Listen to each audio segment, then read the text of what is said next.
Well, greetings one and all, and welcome back to another video here with your host Andrew. Today you join me for a pen perspective on the pen before you, which is the Namiki Yukari Bamboo. So without further ado, let's get on with this.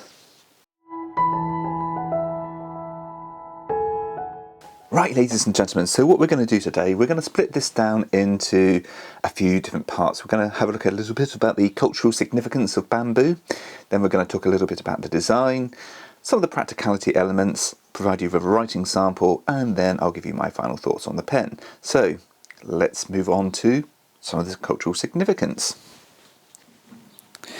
Bamboo's cultural importance spans continents and centuries.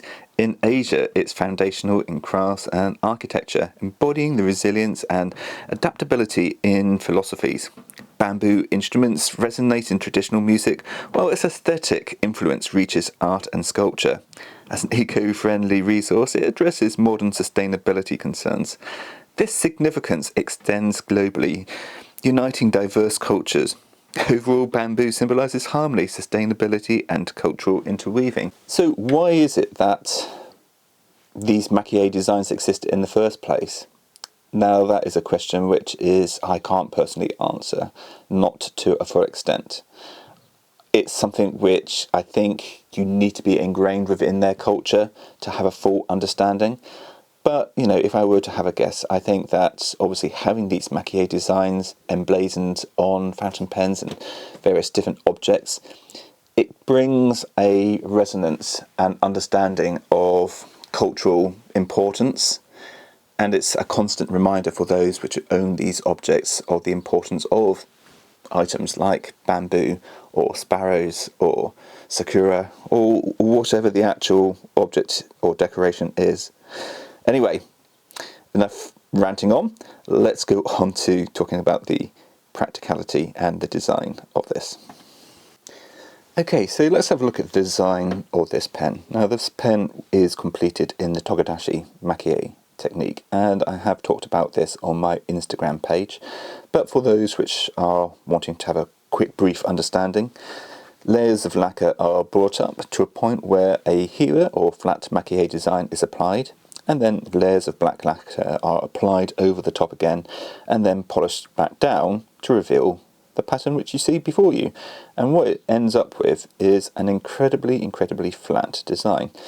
Now, Hira is a flat design, but there are still raised elements, and I can show you a pen in a moment which really demonstrates that, and that would be the Namiki Yukari Kusadama herb decoration. So if I just take that out of my drawer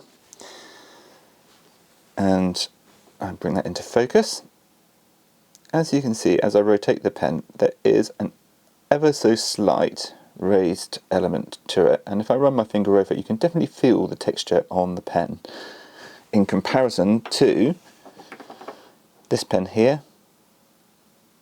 It is incredibly flat. Now, there is no such thing as a more superior maquillé technique.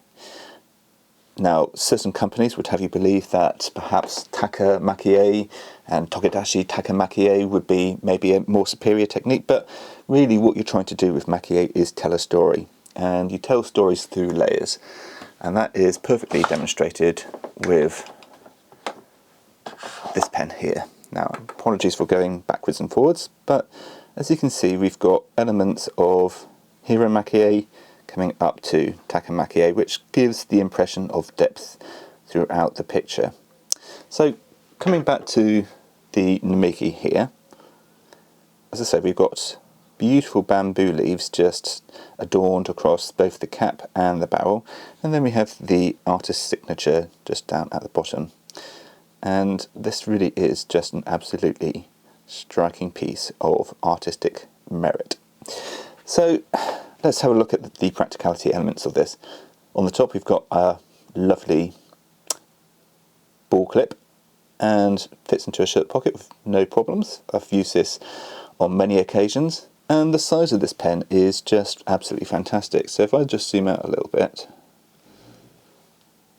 and there we go. This pen is quite slender, especially in comparison to, say, this Tamanuri Studios. But what it does offer is the ability for people which have got slightly more slender hands to have a piece of maki and have a lot of comfort with it. This pen is incredibly comfortable. Now you'll have noticed that this is in fact a rollable, but it does have a little trick up its sleeve, and I'll talk about that later on. But it just slips into the hand quite nicely, and then of course you can post it as well, thanks to the little felt inner cap on the cap itself. So yeah, adds a little bit of weight to the pen and just feels really good in the hand. So this really is quite a practical pen. Now let's have a little talk about that rollable section. No, rollables aren't necessarily everybody's very first choice, certainly in the fountain pen community, but hear me out. A rollable does certainly have its place in the writing scene. Not only is it practical to be able to write on any form of paper, refills are quite readily available, and you don't get the inherent issues which we do see with a lot of fountain pens. You can get nib misalignments, you can get aspects where perhaps the nib isn't properly tuned out of the factory, and I'm sure a lot of you have come across those different circumstances, and it's just little aspects like that which make a rollable very convenient. But the little party trick is we can actually take out that section. Let's just pop that to one side very carefully. And if I grab the Kusadama, we can take the section out of this and pop it straight into the rollable. How neat is that? And what we now have is the fountain pen version. Now unfortunately you can't do it the opposite way round. So actually, if you were thinking about getting an Namiki, and you've got one already, certainly within the Yukari lineup, you can have some practicality of having both forms of writing instruments. And you know, the option of having either a fountain pen or a rollable is absolutely brilliant. Okay, so now let's have a look at our writing sample. So I'm going to test out the rollable section to start with, and then we'll swap it over to the fountain pen, just so you've got a bit of a comparison between the both. Now, I think for anyone who's just written with a rollable, you're going to know what to expect, but I will provide it all the same. So, unfortunately, the rollable does seem to sort of dry out a little bit. As you can see, the top of the T has skipped a little bit, but soon catches up again.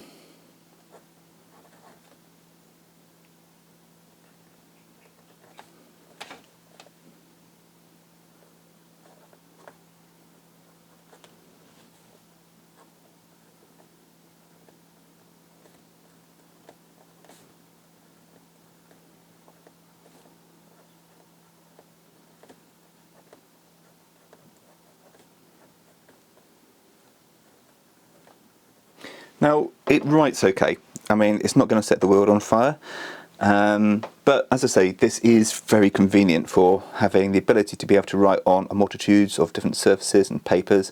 So this really is quite a convenient pen to have. Okay, now let's swap it over very quickly to the fountain pen.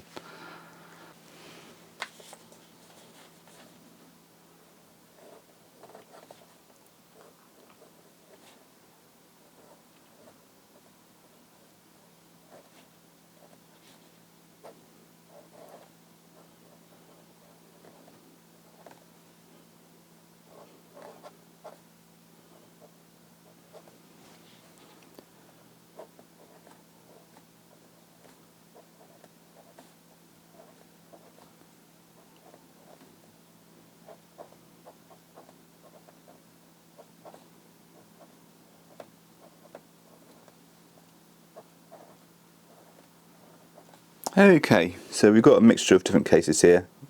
Yeah, writing isn't the neatest in the world, but anyway, I think what it does, it sort of gets the point across that, you know, the fountain pen is going to give you a little bit more freedom to flow with your writing.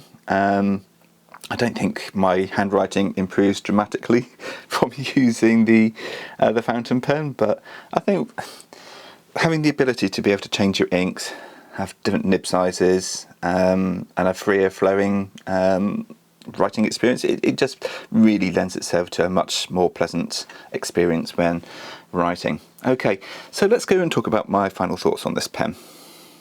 Right, so what do I think of this pen? I mean, the design is absolutely flawless. I bought this used. I certainly didn't pay the full price on this, which would be around about £2,800 to £3,000 in Europe. So what do I think of it? I mean, it is glorious, absolutely glorious. But I want you to really understand that spending so much money on a fountain pen isn't going to give you necessarily any better of a writing experience than writing with a pen which costs £20 to £30. It just doesn't. There are exceptions. You know, there are certain gold nibs out there which can provide you a significantly better writing experience. This one doesn't. Even with the 14 karat gold nib, I see no difference to writing with this to that of a platinum preppy. Now, I know you're probably going to be thinking to yourself, well, you can just pass the pen to me. But this is functional art at the end of the day. And that's why I buy into Nakaya. It's because you've got this beautiful design on the body, and it's helping keeping a dying trade from dying, essentially. Now, I'm not buying this out of a charitable element anywhere near that, but this really is just something to behold. And as I just turn the barrel, I think you'll agree that the actual execution of the design is just spectacular, absolutely spectacular. And I will provide some sort of close-up overlays on this. So yes, I mean, I would certainly recommend this pen to anyone which has got a disposable income and is wanting to explore Nakaya. But there are other beautiful manufacturers of Nakaya pens out there, like on this by Yukari Mochizuki, which I think is probably one of my favourite in the collection. Just absolutely spellbinding, and cost me a fraction of what I would have spent on this if I had bought it from brand new. So, I mean, ultimately at the end of the day, it's down to you to what you sort of decipher as what you value, and that's it. If you've got any questions, please do ask them in the comment section below. And until next video, stay safe and goodbye for now.